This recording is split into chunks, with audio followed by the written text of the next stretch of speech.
Podcastle, number 17, for July 22nd, 2008. Goblin Lullaby by Jim Hines.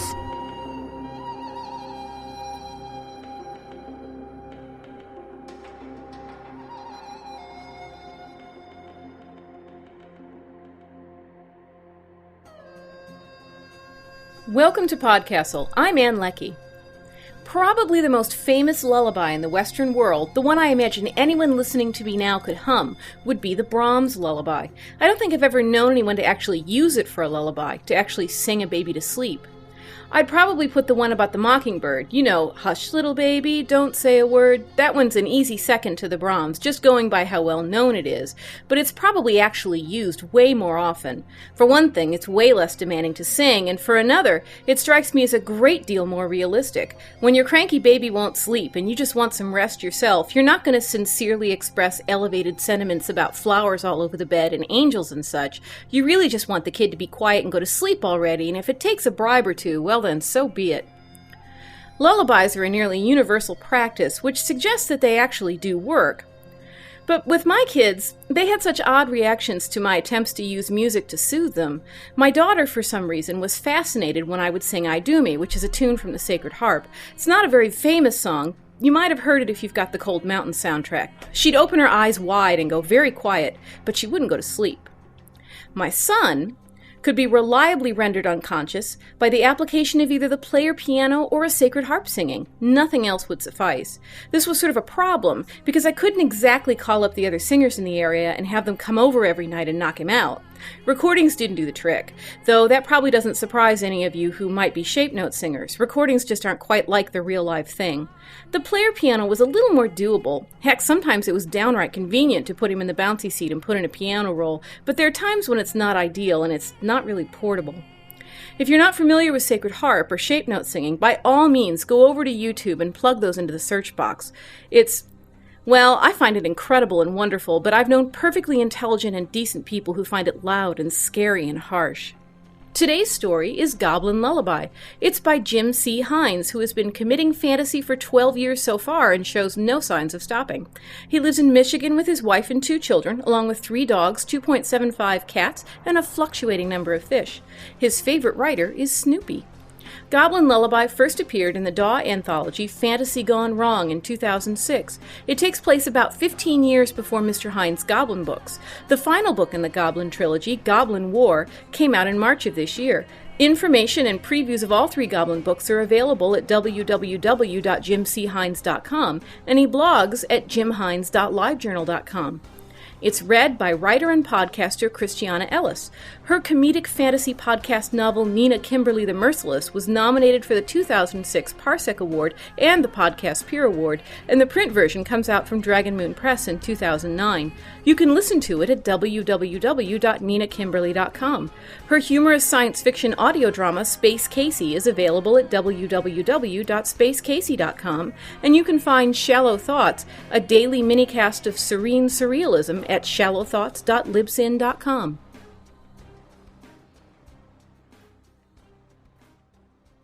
Goblin Lullaby by Jim C. Hines. The drums started again, just as Grell was setting the last of the newborns in the oversized wooden crib at the back of the nursery cave. She clenched her teeth as she watched the baby goblin's blue face wrinkle in protest. With one hand, she readied a sugar nut, a bit of hard honey candy knotted in cloth. The instant the drooling mouth opened, she jammed the sugar knot inside. The swaddled goblin baby started and opened her eyes, but the sugar knot worked. Instead of screaming, she began to suck herself back to sleep, even as the other 14 newborns crammed into the crib stirred and fussed.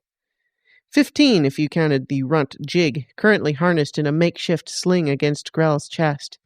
Normally, the goblins would have left him on the surface to die, but another nursery worker named Kralk had bet Grell a month of diaper cleaning that Jig wouldn't survive long enough to see the next full moon. The pale, wrinkled baby hadn't left Grell's sight since. "Stupid war drums," Grell muttered. "Might as well send a messenger to the enemy, screaming, 'Ready your weapons, because another swarm of goblins is preparing to charge in like idiots.'" She crossed the nursery, gathering more sugar nuts from the shelves and shoving them into the pockets on either side of her heavily stained apron. Lanterns on the floor gave off green light and filled the obsidian-walled cave with the scent of fermented plant oils and distilled mushrooms. Grell always added mushrooms to the mix. On most nights, the sour smell seemed to help the babies sleep. But not tonight. Kralk, the only other so-called adult in the nursery cave, gave a lazy shrug. Ill-fitting metal plates rang softly on her forearms. Piecemeal armor also protected her legs from the overeager attacks of the goblins who were old enough to walk. "The warriors say it gives them strength and brings fear to their enemies." "These are the same warriors who end up bleeding all over the mountain every time another band of adventurers comes a-questing?" Grell snapped. She jabbed the end of her cane into Kralk's shoulder. "Go take care of the older ones before they get all excited. Braff is getting his adult fangs and he's chewing everything that moves." Last night, she had caught Braff gnawing one leg of the crib. Only a well-placed whack with Grell's cane had stopped him from chewing all the way through. Grell began shoving sugar knots into the mouths of the other babies. She caught herself moving with the rhythm of the war drum, which only annoyed her further. 3 days the goblins had been fighting this latest group of adventurers. 3 days of crying babies and cranky toddlers. 3 days without a decent night's sleep. Her eyes were gritty, her joints ached, and the next time she caught Kralk sitting on that bucket, sucking candy from the children's sugar knots, Grell was going to ram her cane down her throat. No, Grell had a better idea. Shoving the rest of the sugar knots into her pocket, she turned away from the crib and headed for the door out of the nursery. The low wooden door was the heaviest, sturdiest door in the goblin lair, not out of concern for the safety of the children, but to muffle the sounds from the nursery. "Where are you going?" Kralk shouted, loud enough to startle the few babies who had stopped crying.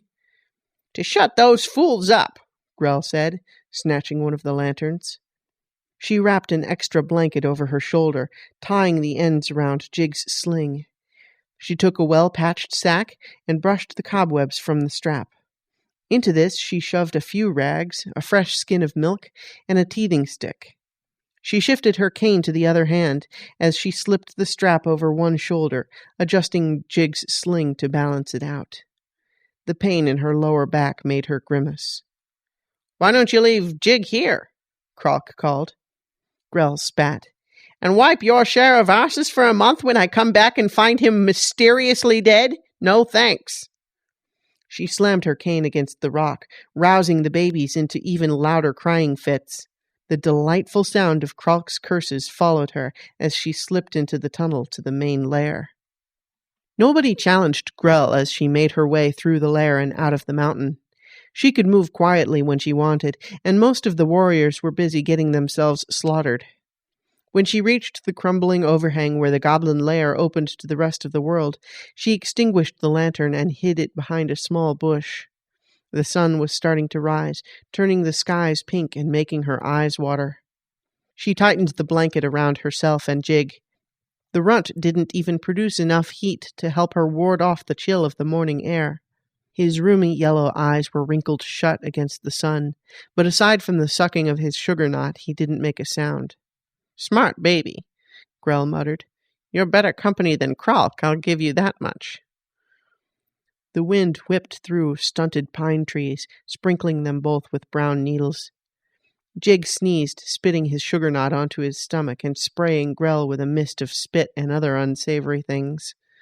Jamming the knot back into Jig's mouth, Grell headed downhill toward the source of the drumbeat. The drummer was easy enough to find, standing at the back of a rocky ledge as he watched the battle below. Grell waited amidst the trees to make sure he was alone, then slipped a knife from her belt. She set her cane on the rock. All it would take was one quick blow. Either to the drum or the drummer, she hadn't decided yet. She glanced down to make sure Jig was still content, then limped quietly into the open. When she was almost within range, 3 things happened. An arrow hissed through the air, and through the drum, and then through the goblin. A tall, lithe figure dropped from the trees beside the clearing, a new arrow already nocked in his longbow. And baby Jig spat his sugar knot into the dirt and began to cry. Grell reacted without thinking. She lifted Jig from his sling, positioning him between herself and the archer. "Drop the knife." In the suddenness of the attack, she had forgotten about the knife. It was a miracle she hadn't stuck the baby. Keeping a firm grip on Jig, she loosened her fingers and let the knife clatter to the rock. More shouts from the fight below. The archer whirled, fired, and drew another arrow, all before Grell could even think about shoving him off the outcropping. The wooden scales of his breastplate rattled slightly.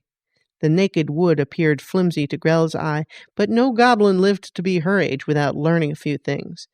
That was elvish armor, magically hardened to be tougher and lighter than steel. Elves had a real fetish when it came to trees and wood. "You'd bring your child to the field of battle?" he asked. Grell lowered the wailing, struggling infant back into her sling. Jig was too puny to stop an arrow anyway. "He's not mine," she said. That was right. Most surface dwellers kept and raised the children they bore. The system seemed terribly inefficient to Grell.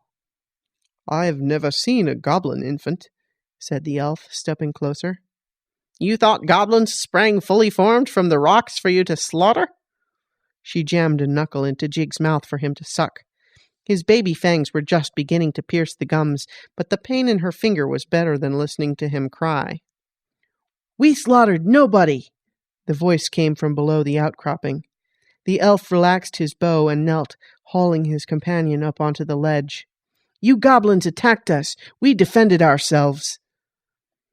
Grell stepped to the edge and studied the woods below. Goblin blood turned the earth a gruesome shade of blue.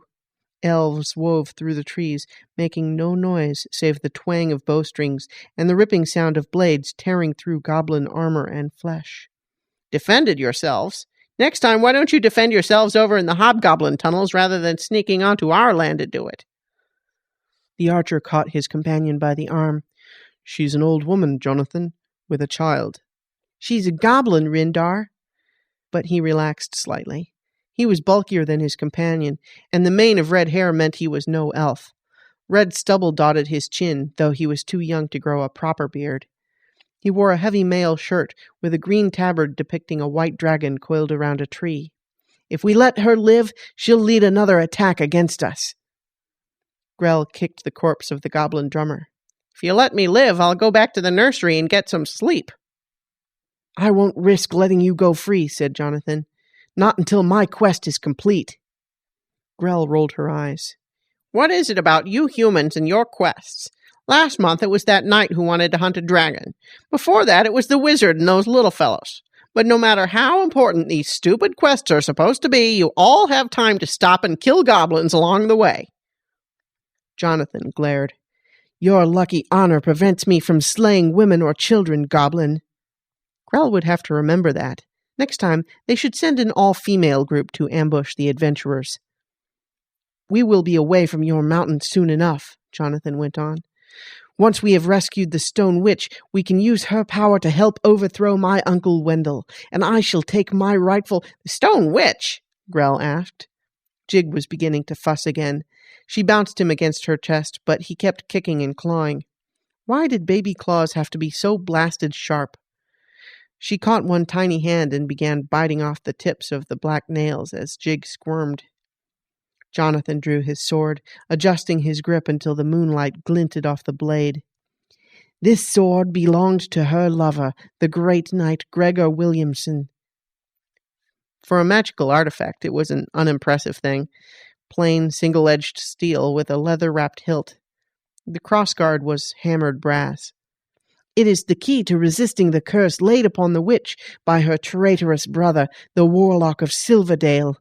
Many years I searched for this blade while living in the deepest woods with the elves." Grell spat a bit of claw onto the rock. "Many years?" She was no expert on humans, but she guessed that the prince's age to be no more than 14 or 15. Jonathan's face darkened, but he kept talking. Even after all these centuries, the edge remains magically sharp, an artifact of great power. With this blade, I will free my... At that point, baby Jig interrupted Jonathan's lecture. With a noise that could have come from a goblin twice his size, Jig filled his diaper. Disgusting, Jonathan said, backing away. What do you feed him? Asked the elf, Rindar. His nose wrinkled, but he seemed less horrified than his human companion. Milk diluted with the blood of whatever we happened to kill that day, Grell said.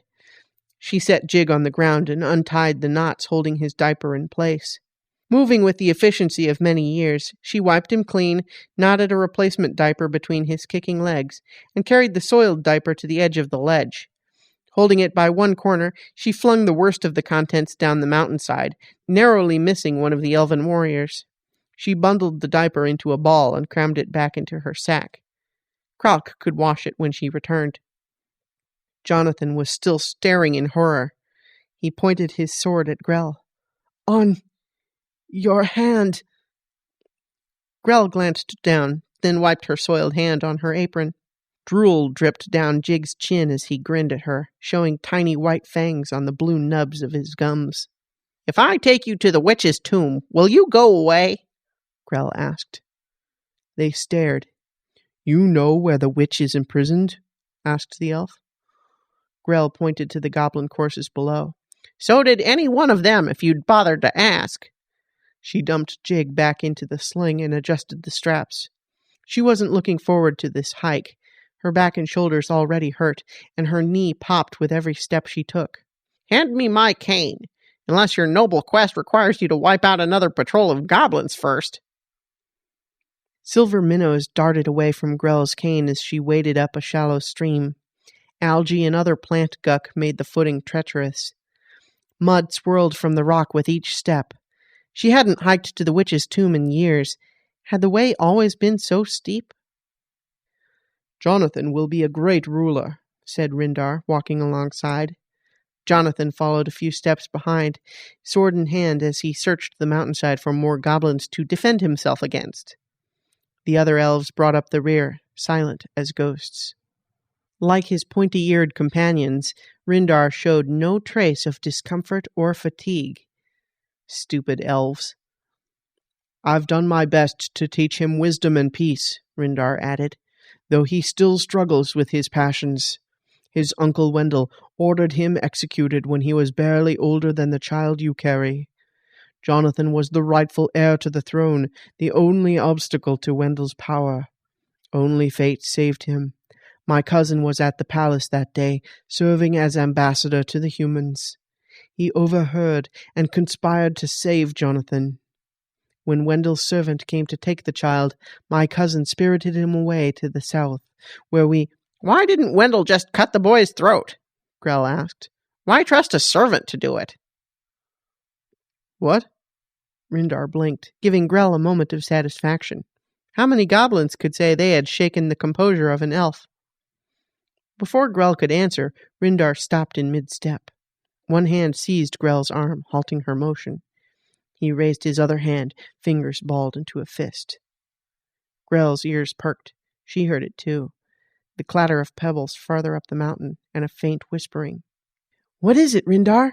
Asked Jonathan. Those puny round ears really were as useless as they looked. Ambush, whispered the elf. The goblin has led us into a trap. Jonathan advanced toward Grell, sword raised, but Rindar shook his head. Think, Your Majesty. Goblins are not known for such carefully laid ambushes. I warned you when you found that sword that there was danger in wielding it. The magic in that blade can be traced by anyone with proper skill and power, Jonathan finished, sounding annoyed. Yes, I know. How far to the tomb of the Stone Witch? Asked Rindar. Not far. Grell's legs were killing her. The cold water had soaked her sandals and numbed her feet. They will have trouble pinpointing our location, Rindar said. We should still be able to rescue the Stone Witch before Wendell's scouts discover us, so long as we move swiftly and silently. Jig hiccuped in his sleep, bouncing his head against Grell's chest. His eyes blinked open. Grell fished for a sugar knot, but she wasn't fast enough. Hungry and cold, Jig opened his mouth and wailed. Horns began to blow. She heard men running and shouting through the trees. She flattened her ears. First the drums, now horns. Couldn't anyone fight a quiet battle? Lead them away, Rindar snapped. Instantly the other elves leapt from the stream, racing between the trees on either side. Rindar grabbed Jonathan by the arm. We are outnumbered. We must get to the witch. The elves had already drawn their bows, firing at targets they could only hear as they disappeared into the woods. Show-offs. Come, said Rindar. Grell finally dug a sugar knot from her sack. It was covered in dirt and fuzz, but most goblins ate worse things on a daily basis. She would have to stop and feed Jig soon, but hopefully this would keep him quiet until they reached the tomb. Or until Wendell's army killed them. Grell put both hands on her cane, resting as much of her weight as she could without snapping the wood. There, she said, that jagged crack behind the fallen pine tree. She followed them to the entrance. The pine tree was twice as thick as a goblin, and many goblins could be thick indeed. She stooped, squeezing through the space where generations of goblins had broken away the smaller branches. Inside, the sunlight dimmed, giving way to a pink glow from the far side of the cave. Insects littered the floor, unmoving and seemingly dead. A young deer lay beyond, its nose almost touching a scattered pile of berries. Jonathan swung his sword at the fallen tree. The enchanted blade sheared through the branches like they were nothing but smoke. The witch is there, said Rindar, pointing to the rear of the cave. A line of boulders blocked the body from view. More than one goblin had tried to see what lay hidden there, but the curse on the witch was too powerful. A single step inside the cave was safe enough. A second left you feeling as though you hadn't slept in days. A third step, and all the war drums in the world would fail to rouse you. Grell yawned. Exhausted as she was, the fate of the stone witches was highly tempting. Do you remember the incantation I taught you? Rindar asked. I remember, said Jonathan, clutching his sword. Rindar squeezed Jonathan's arm, a proud smile momentarily melting that frigid elvish face. This is your moment. The goblin and I can go no farther. He pointed at the deer. Without the sword, we'll suffer the same fate as that poor creature. He peered more closely at the deer, and his forehead wrinkled. Those berries are fresh. Someone else has been here. They were thrown in, said Grell. Jig was getting fussy, and it smelled like he had filled his diaper again. She sat down, groaning as she dropped her sack and pulled Jig out of his sling. Why? Asked Jonathan. Because deer like berries. He still looked confused. This was the future leader of the humans? The deer come into the cave. The curse makes them sleep. The goblins come around every few days and use ropes and poles to drag the deer out. The animals are usually groggy when they wake up, so there's time to cut their throats. Rindar's left eye twitched. Grell couldn't tell if he was angry or trying not to laugh. A curse left by one of the mightiest warlocks ever to roam this world, and you goblins use it to hunt deer? Deer, rabbits, squirrels. Sometimes wolves or coyotes will sneak in to eat the other animals. Once, a family of bears tried to hibernate here for the winter. Those were good days. She shook a bladder of milk and snake blood, mixing it all together while Jig fussed. Removing the stopper, she jammed the end between his lips. The curved neck of the bladder let her shove small, measured swallows into his mouth. Another horn blew. Jig jumped, and bloody milk dribbled down his chin and chest. He coughed the rest into Grell's face for good measure. They're getting closer, said Rindar. He drew his sword and slipped out of the cave. Be quick, Your Majesty. Without a sound, he disappeared. Jig whimpered, and Grell poked the end of the bladder back into his mouth. Jonathan had his sword in both hands and was taking slow, measured steps toward the rear of the cave. A lifetime I've waited for this moment, he whispered. A lifetime I've borne the injustices of my uncle, exiled to the elven woods, unable even to speak with other humans, for fear I would be discovered.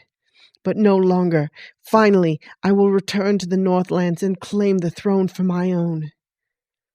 He stopped, glancing at the light coming through the entrance, then at the sword in his hands. When he spoke again, it was in a voice so soft another human probably wouldn't have heard. "And I will leave the only home I've ever known." Jig choked and coughed. Grell yanked the skin away and sat him up, where he proceeded to spit up. "You barely drank anything," Grell snapped, wiping the warm, damp mess from her leg. "How can that stunted little body produce so much more than it takes in?" Jonathan took a deep breath and kept walking. Pink light cast weird shadows over his face as he stepped past the rocks. "Rindar never told me she would be so beautiful." Grell snorted. "Don't you listen to your own bards? Name one song where the hero rescues an ugly maiden." "Shut up, goblin." Grell shrugged and turned her attention back to Jig, who, from the smell of it, had taken Grell's words as a personal challenge to prove exactly how much more his little body could expel. She waited to make sure he was finished, then set him down with his head resting on her leg. Holding the skin of milk in one hand, she used her other to untie the leaking diaper, wipe the worst of the mess, and wad the whole thing into a squishy ball. Outside, she could hear the elves and humans fighting in the distance. The occasional close scream let her track Rindar's progress as he led the rest away from the cave. With one last look at the entrance, Jonathan raised the sword. "Rise, my lady. I hold the sword of Gregor Williamson. By the love and power bound within this ancient steel, I command you to awaken." The light at the rear of the cave grew brighter, turning the color of human blood. The horns blew again. Grell's shoulders tensed. "How much longer?" she asked. "Soon," said Jonathan. "Soon I will begin to avenge the injustices of—" "And then you'll be gone?" Grell asked. "You know nothing of war, goblin." Jonathan took a step back, breathing hard. Sweat dripped down his face.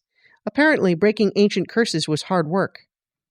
"The elves are too few to stand against Wendell here. We will retreat to the safety of the elven forest. The stone witch will need time to regain her full powers. We will strike again and again, sapping my uncle's strength, until we—" "The elven forest?" Grell repeated. "That's south of here, right?" "That's right. We will—" "And this Wendell fellow? His lands are north of here?" Jonathan nodded impatiently. "As the witch's strength grows, Wendell's will wane, and we'll be stuck in the middle of your stupid war," Grell finished. The goblin chief would certainly send patrols out to ambush both sides. Goblins had a long, proud tradition of looting battlefields and defeating enemies who were too battered to fight back. And the whole time the goblins would beat those thrice-damned drums, the humans would blow their horns, and they would all be screaming and shouting because none of them would have the decency to die quietly. "You have something to say to me, goblin?" Jonathan pointed his sword at her. "Speak, if you must." "Do you want Wendell's throne?" Grell snapped. Jonathan stared. "My father's blood pounds through my veins like fire, screaming for justice. My mother's dying screams echo in my dreams, demanding—" "Do you want it?" she repeated. Jonathan's jaw clenched, but he said nothing. Grell rolled her eyes. "Go home, boy." "You know nothing of justice or honor, goblin." Jonathan closed his eyes and raised his sword again. "I know children," Grell said. "Go home. Let the rest of us get some sleep." Jonathan spun, his face dark. "Be careful how you address me, or I'll forget you serve no further use." "I thought honorable men didn't kill women and children," Grell said. "You're a goblin. You'd turn on me in the end anyway, and I'd be forced to cut you down." Jonathan began to move around from the witch's stone grave, sword held high. He had only taken a single step when Grell grabbed the wadded diaper and hurled it at him. The prince moved with the reflexes of an elf-trained warrior, instinctively moving to block the missile with his sword. his enchanted sword, with the supernaturally sharp edge. The blade sliced clean through the diaper, spraying its contents all over his neck, chest, and arms. Grell had never seen such an expression of horror and disgust. For several heartbeats, Jonathan stood frozen. Then he was screaming and ripping the tabard from his body. The sword clattered to the ground as he tried desperately to get the tabard over his head while avoiding the soiled spots. He didn't have time to realize his mistake. With the tabard still raised partially over his face, Jonathan toppled to the ground, asleep. "What a shame," Grell said. The body of the would-be prince had fallen behind the rocks. "Waste of a good meal." Grell found Rindar in hand-to-hand combat with 2 human scouts. For some reason, Rindar had gone back to using his bow and arrow while the humans thrust at him with short swords.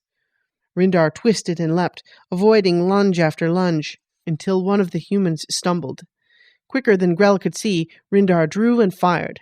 The arrow ripped through both men, who collapsed to the ground. Elves were such show-offs. Grell hobbled closer, slapping the rocks with her cane so he would be sure to hear. "What happened?" Rindar asked. "Is Jonathan—" "He got halfway through his incantation and dropped his sword."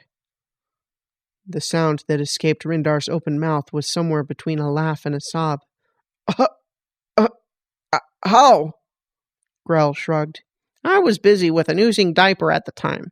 Maybe the warlock placed a second curse to trap any would-be rescuers. Maybe his hands were sweaty and he lost his grip. Maybe he just didn't want to be king. How should I know?" Rindar's face went still, losing what little color it had. "Jonathan, the sword. Can we retrieve it?" "He was standing behind the tomb when he fell." She leaned on her cane, using her other hand to bounce Jig in his sling. Rindar slipped his bow over one shoulder. He looked like he was about to fall down. "I shouldn't have left him," he whispered. "You said he was the last heir to that throne, right?" Grell asked. Rindar nodded. "So his uncle would be the legitimate ruler now." Another slow, stunned nod. "Which means there's really no reason to keep up all this fighting?" Rindar moved slowly, like a man underwater. He removed a silver chain from around his neck. A long gold whistle hung at the end of the chain. The high, piercing sound was more than enough to start Jig crying again. "I failed him," Rindar whispered. Grell was already making her way back to the cave, flattening her ears against Jig's crying. If that fool elf kept standing there all forlorn, he would be an easy target for Wendell and his human soldiers. As for Grell, there was no way she was going to hike back to the lair with humans and elves racing about the mountains. Goblins, too, once they scrounged another drum. She could wait until tomorrow, when the elves had retreated and things settled down. Inside the witch's cave, she emptied out her sack and set the still wailing Jig inside.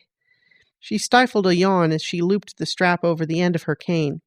With both hands, she lifted the sack further into the cave until Jig's cries died down. With that, she gathered the fallen branches from outside the cave and lay them down beside her. She bundled a clean rag beneath her head and closed her eyes. The sticks would prevent her from rolling into the cave and falling under the enchantment. Rocks dug into her back, and the pink light from the back was a bit distracting, not to mention the pine-scented breeze blowing in the entrance. But for the first time in days, neither horns nor drums nor wailing children interrupted her rest.